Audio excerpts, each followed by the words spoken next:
Hey guys, how's it going? So it's been a little bit. Wanted to give you time, guys, to absorb my, what did it turn to, 9 part, 8 or 9 part explanation of how I got to where I be. But anyway, quick thank you for everyone who watched that. That was awesome. And as I said in one of them, hopefully I'll be doing more of this year. Yeah, so in today's episode, I thought I would talk about how I got into slash back into the local music scene. Starting, when I was a kid, obviously I knew about it. My dad was in the band, but I didn't really put it together until later, like, oh, there are other bands, because I knew there were other bands because he talked about them and whatnot, and I knew a bunch of other musicians from other bands because of him, of his friends and stuff, but I never really, thought about it in the context I do now. But, so, I mean, as I got older, you heard names. I mean, some of the bigger guys, GB Layton, McStirling, people like that, people like Mango Jam. So it wasn't until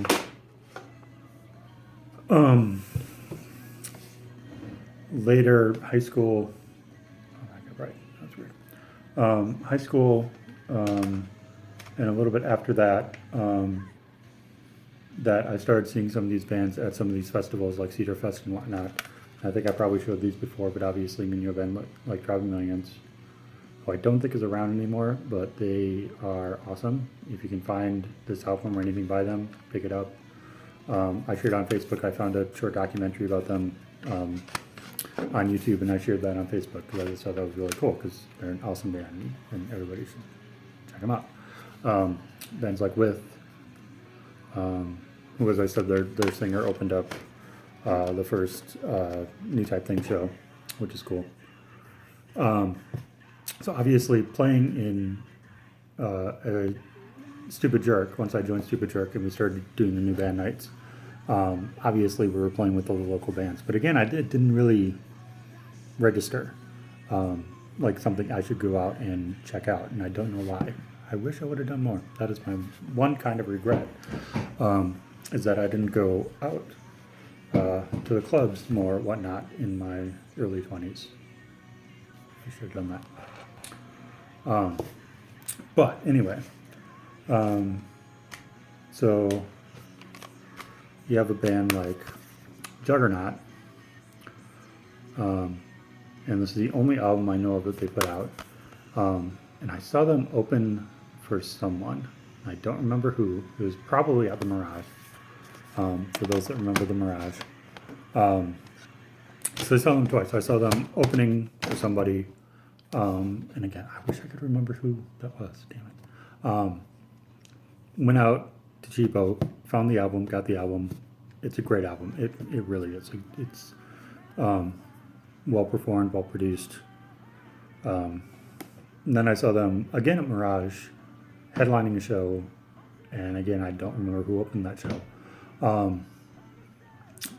Yeah, so I saw them twice, and I think this came out in '95. Yeah, '95. And then somewhere along the line, I believe it was my dad. This is how I remember it. This might be completely wrong. But I remember my dad coming to me and saying that he had met someone at some sort of Christmas party or something. This girl named Gina, who was in this band, they were looking for a drummer. That band was Otto's Jacket. Another great band. She must have given him a copy of the CD because I don't remember buying this. So got the CD, somehow set up the audition, went down there, and again, it's a great CD. I think they were just a 3-piece, just guitar, bass, and drums, acoustic guitar, some electric, mainly acoustic, and just really it's not folky. It's hard to describe. It's good. Again, if you see this album anywhere, pick it up. And just to give you an idea, the Gina that was in Otto's Jacket is also the Gina that was in Orange Whip. And they just broke up. They just did their final show at Bunkers a couple months ago. Or last month, maybe. I think early January. Anyway, but I was at that show and I'd never seen them, and I thought they were really good. And I was surprised to find out that the Gina that was in Orange Whip is the same Gina that I auditioned for Otto's Jacket. So I thought that was kind of cool. So if you've seen Orange Whip, you know what she can do and you know what she's capable of. And this album is really good. And if you ever find it, you should pick it up. So that brings us up to, early 2000. And again, I'm still playing in bands. And, I'm in probably Save Thrash at this point.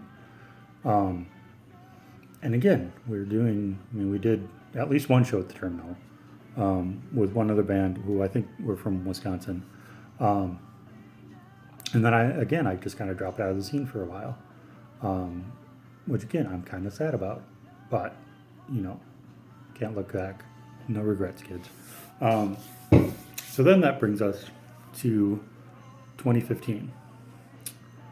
So 2015 started off with me joining Outlaw Saint. Joined Outlaw Saint, and again, I've described all this. 3 weeks later, give or take, we had our first show, the Battle of Bands at Pickle Park, where we played with, and I met and became friends with Half Moon Devil. Oh, and there's their latest demo. And again, if you ever have the chance to see these guys, definitely do it. They're awesome. And became friends with them. And the other band that was on that night that I've seen a couple times is Castor Velour. And there's their lovely t-shirt, which you should get one to support them because they're awesome too. And actually, my description of them, Tank from Outlaw Saint, corrected that, because I said they were a glam band, but he said, I can't remember exactly what it said, Tank, I'm sorry, I'm misquoting you, but he did say they're a combination of a glam band, Judas Priest, and somebody else, which is a more apt description, because they look like a glam band. I mean, you look at these guys and you can tell they're rock stars. I mean, it's just obvious. But they do have this drive and this power that is very, it's just palpable. It's there.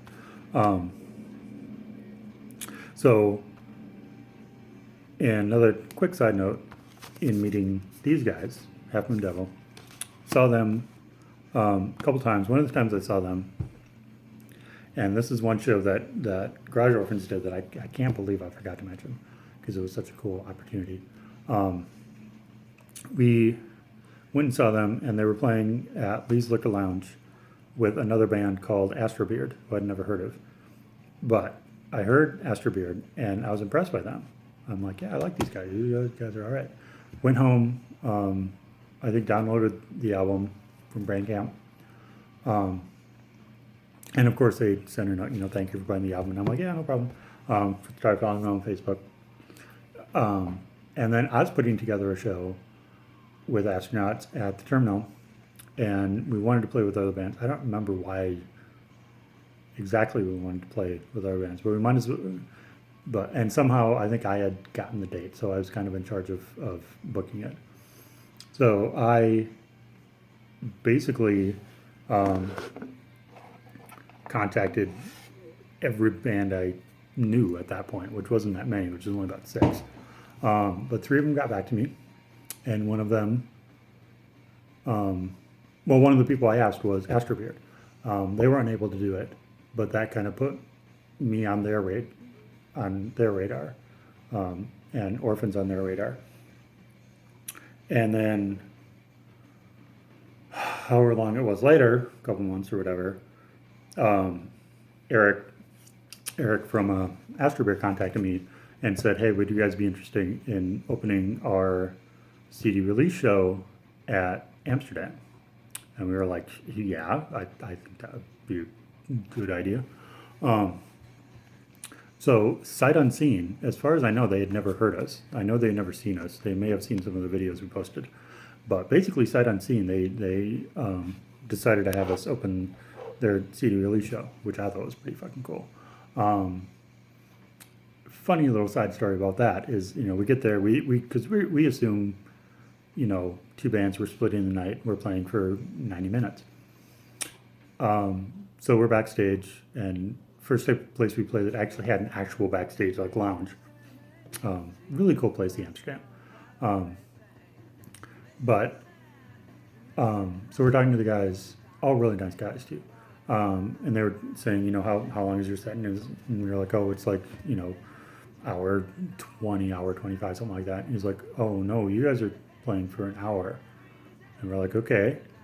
And then I look at my watch and it's like 8:02, and he's like, yeah, you guys started at 8. And I'm like, oh, we should have been on there 2 minutes ago. We gotta go. So we went out and played our set. We went over fairly well. But lesson learned is when you're doing a multi-band bill, always find out set lengths and lineup and all that fun stuff, because it'll maybe bite you in the ass afterwards.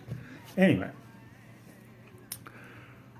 so through seeing, and then at that show, at that Battle of the Bands, there was a couple more bands who I don't remember, but just being exposed to all those people, and then meeting Marcus Leary, who was putting it on and then was having an open jam after. Meeting him was kind of cool, because he's kind of a hub. I consider him kind of a hub of the music, the local music scene. Hardest working musician I know. He's playing every weekend. He's doing, he has a band called Waves Collide, a cover band called Waves Collide. He does solo acoustic shows. He does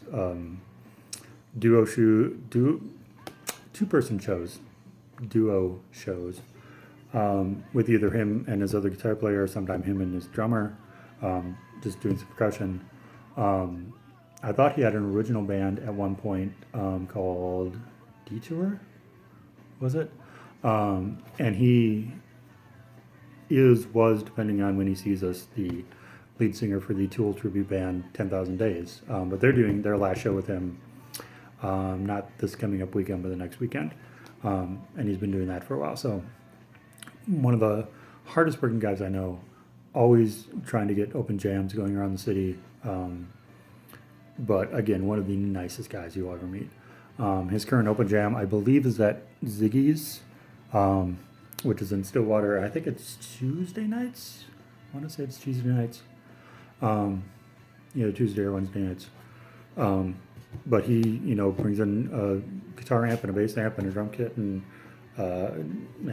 just go up there and play. And I wish once I get my license, once I get my license and have access to a car, I'm going to start attending some of these jams. Just for the sake of it's fun to play and to help the guy out, because again, one of the nicest, coolest guys I've ever met. Anyway, so that kind of opened the door a little bit. And then in May of that year, I went to the first Northern Invasion Festival in Somerset. And the band that opened that whole show on the second stage at like 10:30 or 11 o'clock in the morning was a band called Cold Kingdom. Cold Kingdom.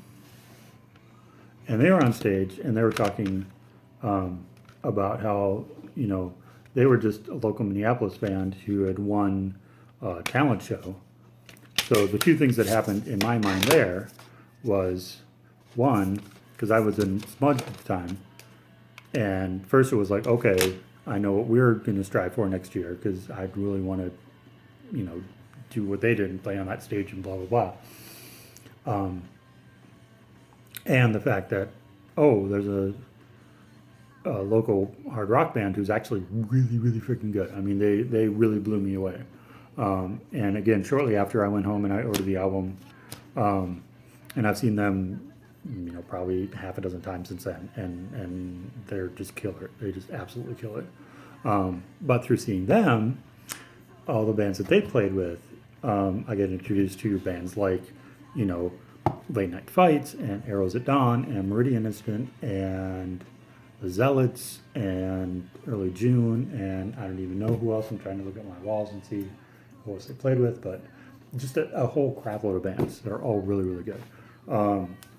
So that kind of introduced me to that scene. And then there was while I was in Orphans. While I was in Orphans and Smudged, I decided, well, and drummers, you'll understand this. You get sick of carrying gear back and forth. So I'm like, okay, I'll just go out and buy some new cymbals. I have cash. So I go to the Guitar Center to get some new cymbals.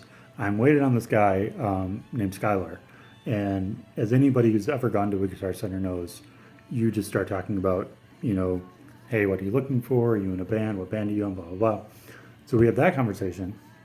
And so found out he was in a band called At Morning's End. At Morning's End. And so, of course, and I told him all about Smudge, and I don't know if he ever checked out Smudge, but I checked out At Morning's End. And obviously dug them. I mean, they're, you know, a young band, but, oh, you can't really see that, that's fine. But again, just really good. I mean, the kids, they're so freaking talented, it's insane. So that opened me up to that whole scene, which is more like a almost like a metalcore scene or something. And I only saw them once, unfortunately. I saw them at a show at Skyway Theater downtown. But that show introduced me, I not only saw them, but I saw Insomniac and Nanashi, and I think those were the two bands. I mean, In Search of Silence was on that show too, but I think I left her before they went on because I'd already seen like 4 bands and I was kind of tired because I'm old. Not that show, I was one of the 3 probably people in the audience over the age of 30, which is kind of weird. But so combination of all these things and liking all these bands on Facebook and then getting all the other posts, I saw that there were metal nights at the Terminal. And I'm like, I kind of remember the Terminal. I think we played there once about 10 years ago. And then through going to those, looking at the wall here, and I'll give you a tour of the apartment and you can see what I've done. My unusual style. But, okay, so here in the wall, up there. I don't know if you can read that. If you can, Metal Night at the Terminal was Down Inferno, Living Through Ghosts, and Sanguinary, who is a killer band from Bemidji, of all places. And so I believe that was the first metal night I went to. And these are great because it's like, you know, $5 at the door and there's minimum 3 bands, sometimes 4 or 5 bands.